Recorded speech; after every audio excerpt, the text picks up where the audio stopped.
Ciğerli peleň cüretli oğlu, tepeden dırnağa dek içinde hüner dolu. Önce feyyala dondu, ata nəsihət yoludu. Yurda kor baxılanda dağı uçur elmanın. Anası Əhsən dedi cəbhəyə gedişinə, ata Həsən susmadı zamanın gərdişinə. Dualar silah oldu Qarabağ yürüşünə, odlu səngər ağzında qəmi solur elmanın.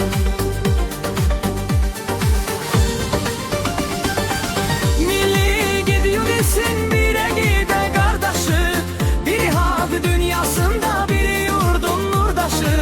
Kim itirdi, kim tapdı, kim unudar yurttaşı. Nurdaşı sönən zaman dili susur elmanın. Başının zər tacıdır, itməz səngər qüdrəti. Üz gözündən boylanır qoşa xalın hikməti. Canında gəzən qəlpə kəsmədi xoş qisməti. İçində bahar yaşar, gülü çoxdur elmanın.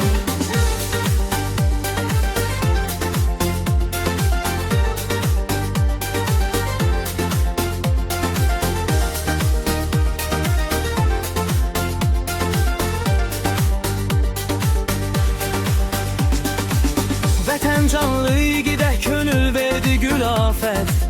Biraz əri ocağı geyindi şən qiyafət. Göytəpə azad olsa doğular bir qiyamət. Qəlbə afət köçəndən dərdi yoxdur elmanın. Göz açdı bu ocaqda iki qız qəm nə gərək. Aytac Aynur bir qəlbli yaz nəfəsli cüt çiçək. Qaldı ülvi bir muraz, düşmən haçan çökəcək. Gözündə yurdum gülər sözü oxdur elmanın.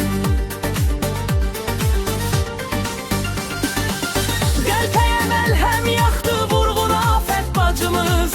İgidə eşq çaladı məftun afət bacımız. Səbrimizi uzatdı nikbin afət bacımız. Ömrə həmdəm olandan eşq yudur elmanın.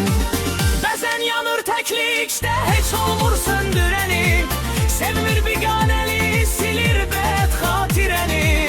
Xeyirxah əməllərin tək halallıq verəni.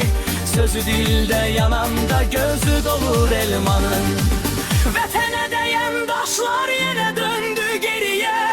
Yurdun yaz gülləri bəs niyə bitmir niyə? Mərd elman əmri gözləyir düşmənə söz deməyə. Önə afət çıxanda qanı coşur elmanın.